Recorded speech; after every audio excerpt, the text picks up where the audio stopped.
আজ আমার স্বামী আর আমার মায়ের অন্তরঙ্গ মুহূর্তের সাক্ষী হই। আমার নাম স্নেহা। ও হ্যাঁ, বলে নেই এই ঘটনাটা আমার না, বা আমি অন্য জায়গা থেকে নিয়েছি।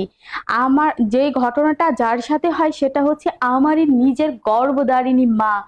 আমি বাইরে দরজা থেকে দাঁড়িয়ে দেখছি আমার মা এবং আমার স্বামীর অন্তরঙ্গ মুহূর্ত, যেটা দেখার পর আমি ধাপাস করে মেঝেতে পড়ে যায়। আমার মেঝেতে পড়ে যাওয়ার আওয়াজ শুনে আমার স্বামীর হোশ ফিরলো। যাই হোক, হঠাৎ রাতের বেলা ঘুম ভেঙে গেল। ঘুম ভাঙার পরে আমার স্বামীকে কোথাও দেখতে পাচ্ছি না। তো আমি উঠে খুঁজতে বের হলাম আমার স্বামীকে। যখনই খুঁজতে বের হলাম, হঠাৎ দেখি আমার মার শোয়ার ঘর থেকে কেমন যেন একটা গুনগানোর আওয়াজ আসতেছে। একটু মনে খটকা লাগে, দৌড়ে মার ঘরের সামনে যাই।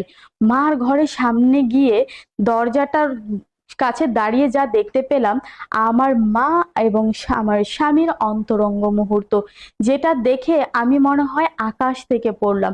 ঠাস করে মাটিতে মেঝেতে ধপাস করে পড়লাম। যে শব্দ শুনে মানে তারা এতটাই ব্যস্ত অন্তরঙ্গ মুহূর্ততে যে দরজাটা বন্ধ করে দেওয়ার সময়টাও তারা পায়নি। আমার আমার পড়ে যাওয়ার আওয়াজ শুনে তাদের হোশ ফিরলো। তারা দৌড়ে আমার কাছে আসলো এবং আমার স্বামী আমাকে বলছে, ভালোই হয়েছে দেখেছো, কেননা আজ নয়তো কাল তুমি সেটা দেখতেই। যেহেতু তুমি আজ দেখে ফেলেছো তো তোমার জন্য ভালো। আমি এই কথা শুনে যেন আকাশ থেকে পড়লাম, যে সে কি আমার স্বামী হয়, এটা কি ধরনের কথা বললো। তারপরে দেখলাম আমার মা দৌড়ে আমাকে জড়িয়ে ধরতে আসলো। আমি আমার মাকে ধাক্কা মেরে ছড়িয়ে দিলাম, বললাম তুমি এটা কি করে করলে মা? আমি তো তোমার জন্মধারী মানে গর্ভধারিণী মেয়ে, তুমি আমার সাথে এই কাজটা করতে পারলে? তখন মা বলছে, যা দেখেছিস সব ভুলে যা, এটা মনে কর তুই কিছু দেখিসনি। আমি বললাম, মা তুমি এটা কি বলছো? তুমি আমাকে, তুমি আমার মা নাকি সত্যি কি তুমি আমার নিজের মা নাকি সৎ মা? আমি কিছু বুঝতে পারছি না। তখন আমার মা আমাকে বলল, তুই নিজের মেয়ে বলেই এখন পর্যন্ত কথা বলতে পারছিস, আর না তো তুই কথাটাও বলতে পারতি না। আমি শুনে আরো অবাক হই। তার কিছুক্ষণ পরে মা বলল, এটা মেনে নে, আমি তো তোর স্বামীকে কেড়ে নিচ্ছি না, তোর স্বামী তো তোর কাছেই থাকবে, আমরা দুজনে ভাগ করে নেব। আমি বলি, কি বলো মা তুমি? এটা তোমার মেয়ের স্বামী সে, আর তুমি এটা এই কথা বলো? তার কিছুক্ষণ পরে মা একটু নরম হলো, নরম হয়ে বলল, আমিও তো একটা মানুষ, আমারও তো কিছু চাই। এই কথা শুনে আমি মার দিকে আর তাকাতে পারছি না।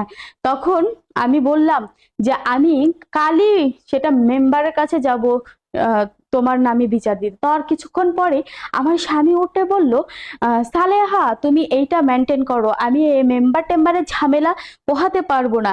এটা শোনার পর আমি যেন আকাশ থেকে পড়লাম, যে মায়ের নাম ধরে বলছে আমার স্বামী, আমার স্বামী মায়ের নাম ধরে বলছে, এবং আমার মা বলছে, আরে সোহান তুমি কিছু ভেবো না, এই জিনিসটা আমি দেখছি, হ্যান্ডেল করছি।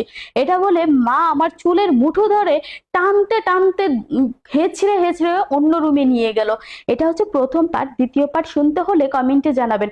এটা কিন্তু আমার জীবনের কাহিনী না, অন্যজনের জীবনের কাহিনী, জাস্ট আপনাদের সাথে শেয়ার করলাম। কেমন লাগলো?